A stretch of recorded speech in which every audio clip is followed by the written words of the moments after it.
So one of my, I think, most memorable weddings here at the ranch is a couple from Minnesota. They're completely destination, and they contacted us in, I think it was February of 2018. So they contacted me for a FaceTime meeting. So of course, they were in Minnesota. They'd never been to Tulsa, but they'd heard about this black barn. And what she told me was that they had looked in California, they had looked in Hawaii, I think. They had looked at all these places around the US, just looking for a unique wedding venue that kind of fit both of their styles. And they originally found the black barn, and they said they threw it out because of the location being in Tulsa, and they didn't know anything about Tulsa. But the more they looked at other venues, they couldn't really find what they wanted. And so she said, I just said, hey, what about that black barn? And the more they looked into it, the more they fell in love. And so they set up a FaceTime tour with me. I met with them on FaceTime. I showed them around the black barn. And then I sat down, and I remember them asking, because it was important to them, what the history of the ranch was. And so I kind of got to share a little bit of that, and then they wanted to know a little bit about Tulsa, and that was really cool because I got to share a lot about a city that I grew up in. And never really thought it to be super unique or outstanding, but as I've gotten older, I've appreciated it more, and so I was able to share a little bit about Tulsa and what makes Tulsa cool, and what, how it could complement their black barn wedding. And so they were looking at New Year's Eve, and pretty soon after our FaceTime tour, they decided to book. And we kind of started the planning process from there.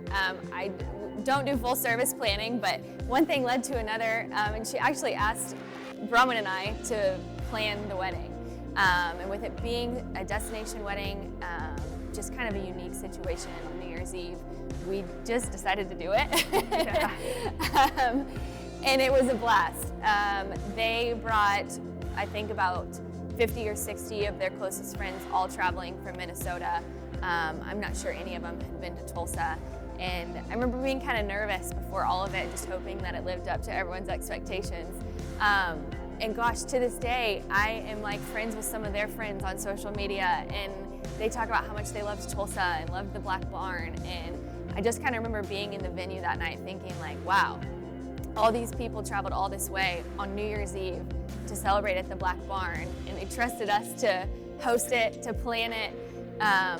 That was pretty cool. And Alli and Kyle themselves are some really cool people that, otherwise we would have never been connected with. They live, across the US from us. And so being able to have that connection and memory of that wedding, I think, is something that I don't know that we'll ever forget, for sure. No, never, never. That was like, yeah, you can't go up from there. No. That was the top. No. It was so good. I remember both of you all jumping into that like full-scale planning mode, saying like, okay, well, we want to do this, or we've told them this, and you're just gonna have to make it happen, because like, and I do remember like, I think it was tying the balloons to drop or whatever else. It's like chandeliers.